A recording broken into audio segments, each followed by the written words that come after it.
Week 1. What is self-care? Self-care are the actions that we can all take to look after ourselves, prioritising our own happiness and health for a little while. We'll talk about different techniques for practicing self-care at the end of each session, but it's also something that you can do in your own time if you'd like to. Self-care works best when we make it a habit, but everyone's different, so you should find what feels right for you. Self-care are the actions that we take with the intention of nourishing our body, our mind, or our soul. We've decided to talk about self-care now because attending or reading about Phoenix is already an act of self-care. It's a big achievement. It can be nerve-wracking to go somewhere new with people you don't know or to learn something new. It deserves a celebration.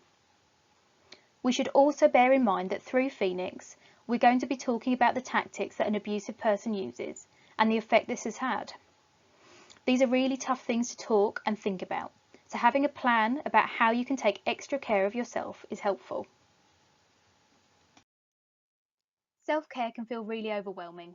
In an abusive situation, you need to put someone else's needs above your own in order to keep safe. When starting to consciously practice self-care again, it's okay to feel a bit out of practice. So remember, go at your own pace. It's okay if you don't want to add anything else to your list this week. We're all in really different places, and what you need from self-care might change from one day or week to the next. This pyramid is called Maslow's hierarchy of needs. These are the things that we need to feel happy and fulfilled, but you can't move on to the next level unless you have enough in the row below. Once you have a secure foundation in that, you can move on to the next aspect of self-care. The great thing about this is that there isn't any race to the top. You need to practice the self-care that's right for you at this moment. It gives us permission to stay in the present.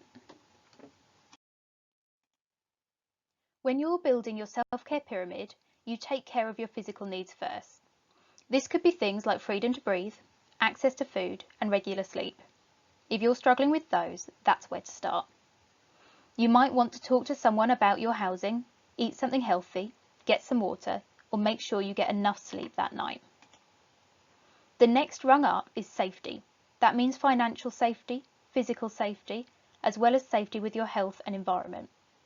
Making your home secure, an appointment with the GP, or taking medications that you have might fit here. Remember, self-care is just something that you do on purpose to look after yourself. It can be big or small. Love and belonging might be about taking time to call a friend or family member, making a new friend, or working to connect with someone. Esteem is about building confidence. You might do this by learning a new skill, setting a goal, doing something challenging, and achieving it. Something that makes you feel good about being you. Self-actualization is at the very top. We've moved through the basic and psychological needs, and actualization is about fulfilling your potential. When you feel creative, spontaneous, able to problem solve, you are getting the chance to be at the top of your game.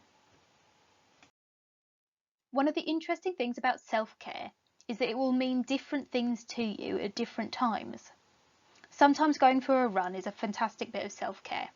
You're moving your body, you're going outside, feeling the wind in your hair and seeing people. But that's not self-care when you're exhausted, and actually you need a bit of time for rest and relaxation, huddling it up inside with a cup of tea. We need to get really attuned to what our bodies and minds need at that point in time. You can become aware of the times that you might be stressed or distressed, and can then plan some self-care around that. At different times we'll need different things from the hierarchy of needs. When you're feeling really down, a bit of self-care might be getting out of bed to open the curtains and see a bit of daylight. When things are going really well, it might be signing up to do a new course, something like Phoenix, and pushing yourself outside of that comfort zone. Those are the things at the top of the pyramid. We all fluctuate. We need different things at different times. To help you on your self-care journey, Phoenix has put together this poster. It's available in your activity book and on the website address on screen. All of these activities are free and there's a lot of variety. We're all different. Something that I enjoy might not be right for you. Some of us are journalers, whilst others sing, draw, or get organised. What's important is that you find something that feels right for you, that you can do on purpose just to look after yourself. There are some things to remember. There have been a lot of ideas and information in this video. Remember that self-care is about being kind to yourself, so no pressure. We will do some self-care during the sessions, and you can add some things in during your week if that feels right. This isn't a race, and what feels like good self-care to me might seem like a boring chore to you. We can start small or opt out for now. That's okay, we're all different. The most important thing to remember is to make sure you're safe. If you're currently in frequent contact with someone who is abusive, changing your behaviour can be dangerous.